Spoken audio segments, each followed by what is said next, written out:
celebrated Aisha, the mother of the faithful believers. The commencement of the divine inspiration to Allah's messenger was in the form of good dreams which came true like bright daylight, and then the love of seclusion was bestowed upon him. He used to go in seclusion in the cave of Hira, where he used to worship Allah alone, continuously for many days before his desire to see his family. He used to take with him the journey food for the stay, and then come back to his wife, Khadija, to take his food likewise again, till suddenly the truth descended upon him while he was in the cave of Hira. The angel came to him and asked him to read. The Prophet replied, "I do not know how to read." The Prophet added, "The angel caught me forcefully and pressed me so hard that I could not bear it anymore. He then released me and again asked me to read, and I replied, 'I do not know how to read.' Thereupon he caught me again and pressed me a second time till I could not bear it anymore. He then released me and again asked me to read, but again I replied, 'I do not know how to read, or what shall I read?' Thereupon he caught me for the third time and pressed me, and then released me and said, 'Read in the name of your Lord, who has created all that exists, created man from a clot. Read, and your Lord is the most generous.'" 96.1, 96.2, 96.3. Then Allah's messenger returned with the inspiration and with his heart beating severely. Then he went to Khadija bint Khuwaylid and said, "Cover me! Cover me!"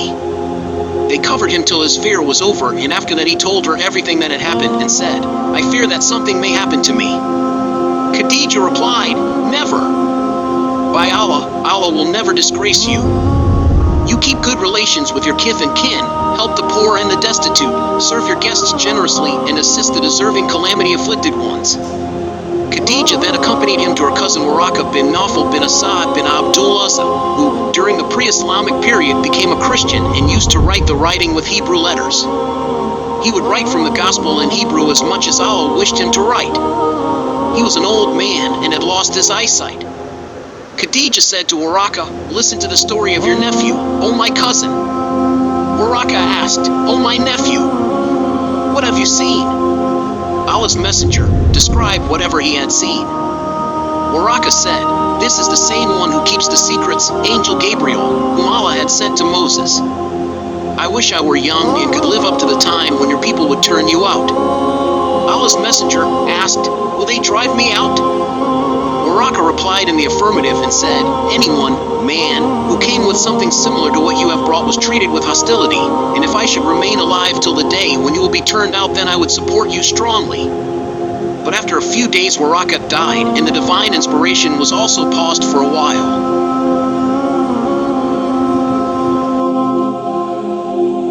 حدثنا يحيى بن بكير قال حدثنا الليث عن عقيل عن ابن شهاب عن عروة بن الزبير عن عائشة أم المؤمنين أنها قالت: أول ما بدأ به رسول الله صلى الله عليه وسلم من الوحي الرؤيا الصالحة في النوم، فكان لا يرى رؤيا إلا جاءت مثل فلق للصبح، ثم حبب إليه الخليئة، وكان يخلو بغار حراء فيتحنث فيه، وهو للتعبد لليالي ذوات العدد قبل أن ينزع إلى أهله ويتزود لذلك، ثم يرجع إلى خديجة فيتزود لمثلها، حتى جاءه الحق وهو في غار حراء، فجاءه الملك فقال: اقرأ. فقال: ما أنا بقارئ.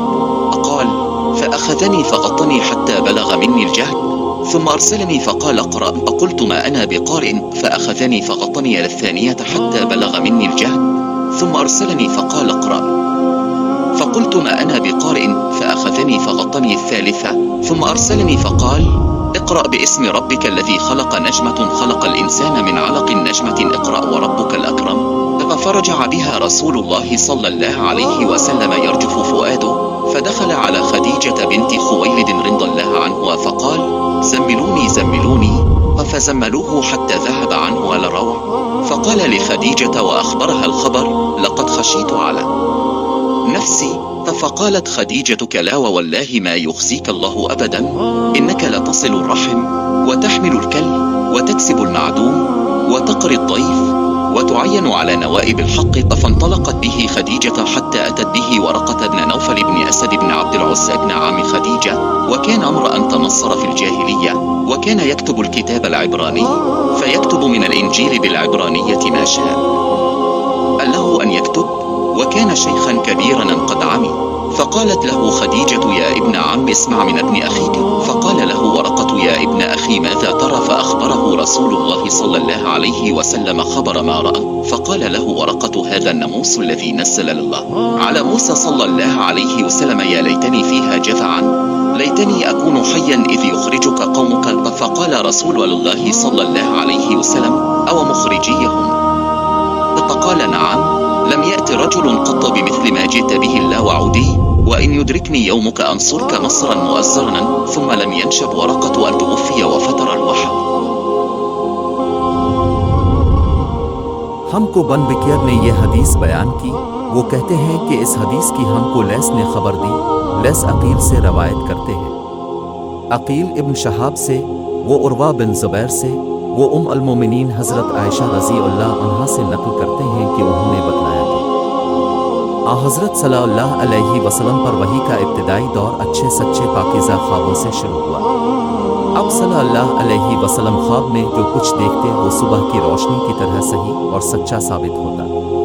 پھر من جانب قدرت اب صلی اللہ علیہ وسلم تنہائی پسند ہو گئے، اور اب صلی اللہ علیہ وسلم نے غار ہرا میں خلوت نشینی اختیار فرمائی اور کئی دن اور رات وہاں مسلسل عبادت اور یاد الہی و ذکر و فکر میں مشغول رہتے.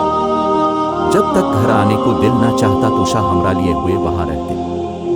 توشہ ختم ہونے پر ہی اہلیہ محترمہ حضرت خدیجہ رضی اللہ عنہا کے پاس تشریف لاتے اور کچھ توشہ ہمراہ لے کر پھر وہاں جا کر خلوت گزی ہو جاتے. یہی طریقہ جاری رہا یہاں تک کہ اب صلی اللہ علیہ وسلم پر حق منکشف ہو گیا اور اب صلی اللہ علیہ وسلم غار ہرا ہی میں قیام پذیر تھے کہ اچانک حضرت جبرائیل علیہ السلام اب صلی اللہ علیہ وسلم کے پاس حاضر ہوئے اور کہنے لگے کہ اے محمد پڑھو. اب صلی اللہ علیہ وسلم فرماتے ہیں کہ میں نے کہا کہ میں پڑھنا نہیں جانتا. اب صلی اللہ علیہ وسلم فرماتے ہیں کہ فرشتے نے مجھے پکڑ کر اتنے زور سے بھینچا کہ میری طاقت جواب دے گئی. پھر مجھے چھوڑ کر کہا کہ پڑھو. میں نے پھر وہی جواب دیا کہ میں پڑھا ہوا نہیں ہوں. اس فرشتے نے مجھ کو نہایت ہی زور سے بھینچا کہ مجھ کو سخت تکلیف محسوس ہوئی. پھر اس نے کہا کہ پڑھو. میں نے کہا کہ میں پڑھا ہوا نہیں ہوں. فرشتے نے تیسری بار مجھ کو پکڑا اور تیسری مرتبہ پھر مجھ کو بھینچا. پھر مجھے چھوڑ دیا اور کہنے لگا کہ پڑھو اپنے رب کے نام کی مدد سے جس نے پیدا کیا اور انسان کو خون کی پھٹکی سے بنایا. پڑھو اور آپ کا رب بہت ہی مہربانیاں کرنے والا ہے. بس یہی آیتیں اب صلی اللہ علیہ وسلم حضرت جبرائیل علیہ السلام سے سن کر اس حال میں غار ہرا سے واپس ہوئے کہ اب صلی اللہ علیہ وسلم کا دل اس انوکھے واقعہ سے کانپ رہا تھا. اب صلی اللہ علیہ وسلم حضرت خدیجہ کے ہاں تشریف لائے اور فرمایا کہ مجھے کمبل اڑا دو، مجھے کمبل اڑا دو. لوگوں نے اب صلی اللہ علیہ وسلم کو کمبل اڑا دیا. جب اب صلی اللہ علیہ وسلم کا ڈر جاتا رہا تو اب صلی اللہ علیہ وسلم نے اپنی زوجہ محترمہ حضرت خدیجہ رضی اللہ عنہا کو تفصیل کے ساتھ یہ واقعہ سنایا اور فرمانے لگے کہ مجھ کو اب اپنی جان کا خوف ہو گیا. اب صلی اللہ علیہ وسلم کی اہلیہ محترمہ حضرت خدیجہ رضی اللہ عنہا نے اب صلی اللہ علیہ وسلم کی ڈھارس بندھائی اور کہا کہ اب کا خیال صحیح نہیں. خدا کی قسم اب کو اللہ کبھی رسوا نہیں کرے گا.